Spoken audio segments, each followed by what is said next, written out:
దిగ్దర్శకులు Shri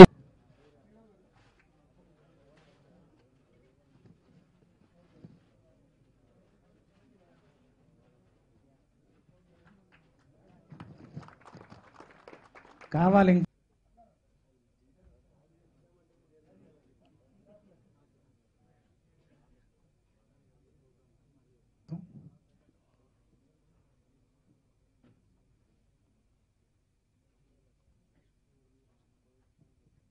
thank you sir.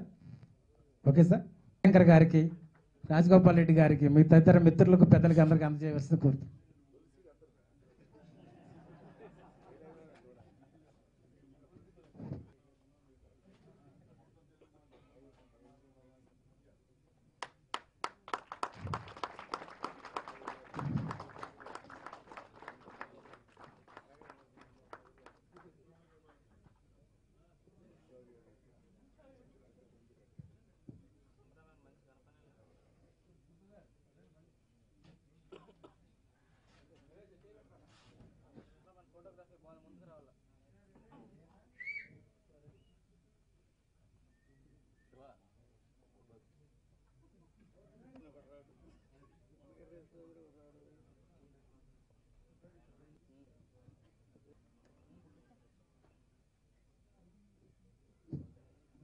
Use చేస్తుంటే కూడా నిజంగా ఇది ఏమన్నా వర్డ్ని ఒక స్పెషల్గా ఎట్లా ఏ విధంగా పేరు డిసైడ్ చేసినో తెలియదు, కానీ సంథింగ్ ఇప్పటివరకు అయితే ఇటువంటి పేరు ఎప్పుడు మనం వాడడం జనరల్గా.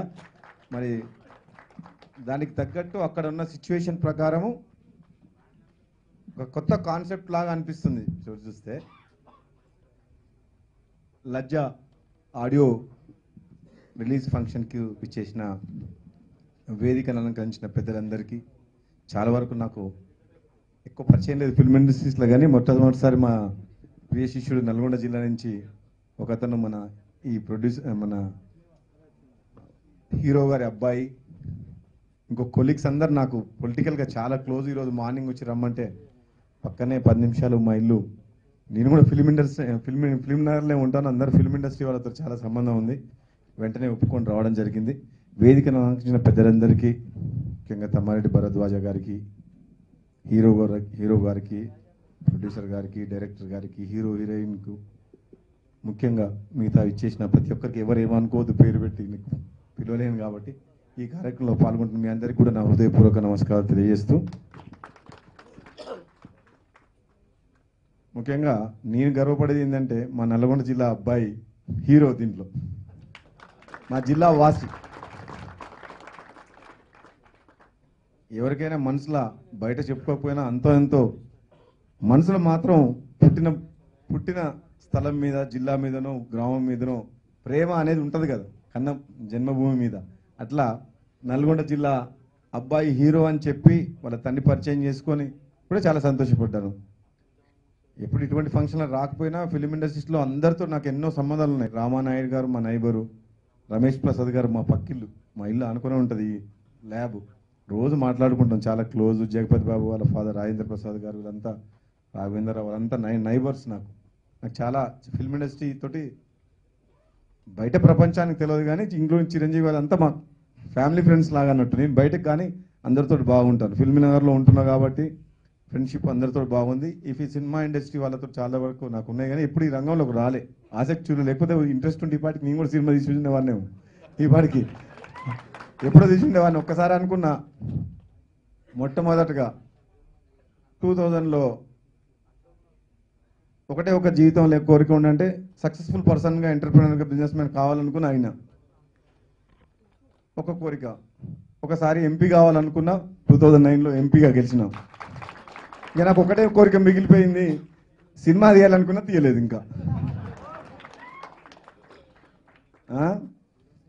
అదే అది ఒకసారి నాకు మన శ్రీదేవి గారు ఎయిర్పోర్ట్లో ఎంపీ ఉన్నప్పుడు కలిసిండు, సినిమా హీరోయిన్, మన తెలుగు సినిమా బాంబే ఢిల్లీ ఎయిర్పోర్ట్లో. ఆ రోజు ఫ్లైట్ డిలే ఉంటే ఆమె బాంబేకి పోతుంది, నేను హైదరాబాద్ వస్తున్నా.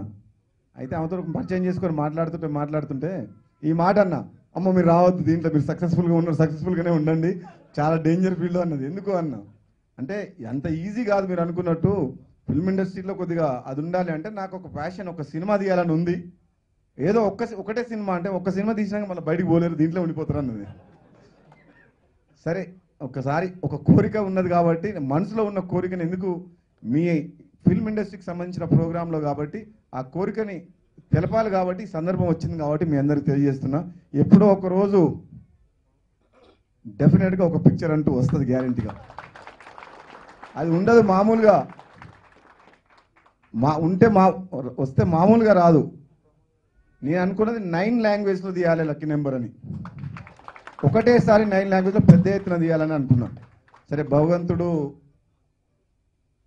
సహకరిస్తే, అనుగ్రహిస్తే, అన్నీ కలిసి వస్తే తప్పకుండా మామూలు కాకుండా ఆషామాషా కాకుండా ఒక బ్రహ్మాండమైన మూవీ నా ఫ్యూచర్ డేస్లో తీస్తానని అనుకుంటున్నాను. చూద్దాం. ఈరోజు ఈ కార్యక్రమాన్ని పిలిచిన ప్రతి ఒక్కరికి కూడా నా ధన్యవాదాలు తెలియజేస్తూ, ప్రసాద్ ఇన్స్టిట్యూట్లకు ఎంటర్ అయ్యేటప్పుడు కూడా ఆ పోస్టర్ చూస్తుంటే నిజంగా ఆ ముస్లిం వేషధారణ చూసిన ఆ అబ్బాయిని హీరోని చూస్తుంటే చాలా నాకు బాగా నచ్చింది. ఆ డ్రెస్సింగు అవన్నీ చూస్తుంటేనే దాంట్లో చాలా మంచిగా అనిపించింది. ఇక్కడికి వచ్చిన తర్వాత ఆ సాంగ్ చూసిన తర్వాత మాత్రం ఇంకా ఇంప్రెస్ అయినా. ఒక డెఫినెట్గా ఈ కథ ఏందో నాకు మొత్తం తెలియదు, కొంచెం పొద్దు నుంచి బిజీ ఉండే విజిటర్స్ తోటి.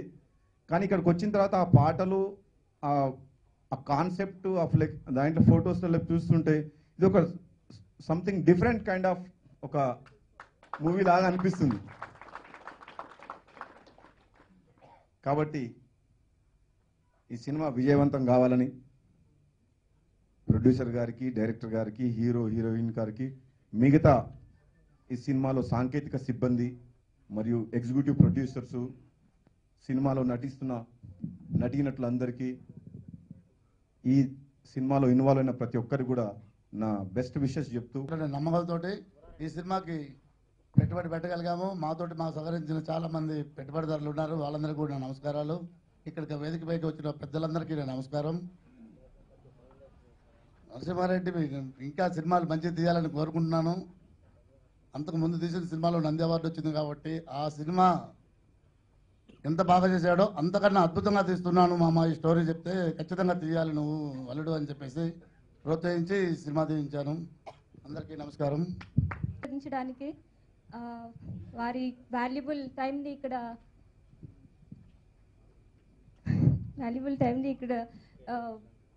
Sorry I don't know like what to speak. Valuable టైంని కేటాయించినందుకు thank you so much. Komatireddy Gopal Reddy garu ఆయన వెళ్ళిపోయారు. Thank you so much for their blessings. And పెద్దలు, సినిమా పెద్దలు తమ్మారెడ్డి భరద్వాజ గారు, ఫేవరెట్ డైరెక్టర్ సాగర్ గారు, అండ్ వీరశంకర్ గారు, and music director, wonderful music director Raghu Kunche గారు, ఇంకా వేదిక మీద ఉన్న పెద్దలందరికీ థ్యాంక్ యూ సో మచ్. నేను ముందుగా మ్యూజిక్ అండ్ సినిమా గురించి మాట్లాడకంటే ముందు ఒక ఇంపార్టెంట్ పర్సన్ గురించి చెప్పాలనుకుంటున్నాను. ఆయన అనిల్ గారు, గరం సినిమాకి కో డైరెక్టర్. ఆయన వల్లే నాకు ఈ సినిమా వచ్చింది. యాక్చువల్గా నేను ఆయన్ని ఒక వేరే సినిమా ఆడిషన్ కోసం కలిసినప్పుడు ఆయన నన్ను గుర్తుపెట్టుకుని, నరసింహానంది గారు నీ లజ్జా సినిమా హీరోయిన్ కోసం చూసినప్పుడు నా పేరు సజెస్ట్ చేశారు. ఆయన నా ఆడిషన్ తీసుకుని నన్ను ఈ సినిమాకి సెలెక్ట్ చేశారు. Thank you so much Anil గారు. మీరు ఈరోజు ఇక్కడ లేరు, but thank you so much for that. And first నేను నరసింహానంది గారి గురించి చెప్పాలి. ఈ సినిమా ట్రైలర్స్ రిలీజ్ అయ్యాక చాలామంది ఎక్స్ప్రెషన్స్ బాగున్నాయి, చాలా బోల్డ్గా చేశారు, డేరింగ్ ఇవన్నీ చెప్పారు. But that's really a dare attempt. But అది నేను చేయడానికి నాకు అంత ఇన్స్పిరేషన్ ఇచ్చింది నరసింహానంది గారు. డేర్గా యాక్ట్ చేయడానికి రీజన్ ఓన్లీ నరసింహానంది గారు. ఆయన ఇచ్చిన ఇన్పుట్, ఆయన నాకు ఇచ్చిన anything like dialogues before, expressions ఏది ఎలా ఉండాలి ఏంటి అంతా because of him. Thank you so much Nandi గారు. నా ఫస్ట్ సినిమా నేను లజ్జా అని ఒక పవర్ఫుల్ క్యారెక్టర్, ఇలాంటి ఒక క్యారెక్టర్తో నేను ఫస్ట్ సినిమాలో ఇంట్రడ్యూస్ అవ్వడం is really glad. Thank you so much. And ఆయన వెరీ డెప్త్ అండ్ ఇంటెన్స్ సబ్జెక్ట్స్తో సినిమాలు చేస్తుంటారు నంది గారు. He's always inspired by Raj Kapoor, Shyam Benegal, అలాంటి ఒక డెప్త్ లైన్స్, ఒక ఇంటెన్స్ సబ్జెక్ట్స్తో సినిమాలు చేయాలని ఆయన ఎప్పుడు అనుకుంటుంటారు. అలానే ఆయన ప్రీవియస్ మూవీస్ కూడా చేశారు. ఇది కూడా అట్లాంటి ఒక cinema, very depth and intense movie. All ఒక హ్యూమన్ ఎమోషన్స్ మీద, హ్యూమన్ ఫీలింగ్స్, ఒక 4 క్యారెక్టర్స్ వాళ్ళ ఫీలింగ్స్ మీద రన్ అవుతూ ట్రావెల్ అయ్యే సినిమా ఇది. అండ్ నేను కంపోజ్ చేయడం జరిగింది. ఆ ఆపర్చునిటీ ఇచ్చినందుకు నంది గారికి thank you so much. Wonderful music, యాక్చువల్గా 5 సాంగ్స్ ఆల్ వెరీ మెలోడియస్. నేను కంపోజ్ చేయడానికి కూడా చాలా ఈజీ అయింది, చాలా బాగా వచ్చాయి సాంగ్స్. దానికి అంత మంచి లిరిక్స్ ఇచ్చింది వనమాలి గారు. ఆల్ 5 సాంగ్స్కి వండర్ఫుల్ లిరిక్స్, చాలా బాగున్నాయి. And thank you so much Vanamali garu. And నరసింహనంది గారి నేషనల్ అవార్డ్ మూవీ డైరెక్టర్ దాంట్లో చేయడం నాకు చాలా హ్యాపీగా ఉంది. నాకు ఈ క్యారెక్టర్ నాకు సూట్ అవుతుందని నాకు సార్ ఆఫీస్కి వెళ్ళినప్పుడు చెప్పారు. నేను వేరే ప్రాజెక్ట్ కోసం వెళ్తే, thank you sir for giving this me nice character. Sukku గారు, ఈరోజు సుక్కు గారి డే. సుక్కు గారు చాలా అద్భుతమైన మ్యూజిక్ ఇచ్చారు. ఆర్ఆర్ చాలా అద్భుతంగా ఉంది. ఈ మూవీ చాలా సూపర్ హిట్ అవ్వాలని కోరుతున్నాను మీ అందరి సపోర్ట్తో. Thank you.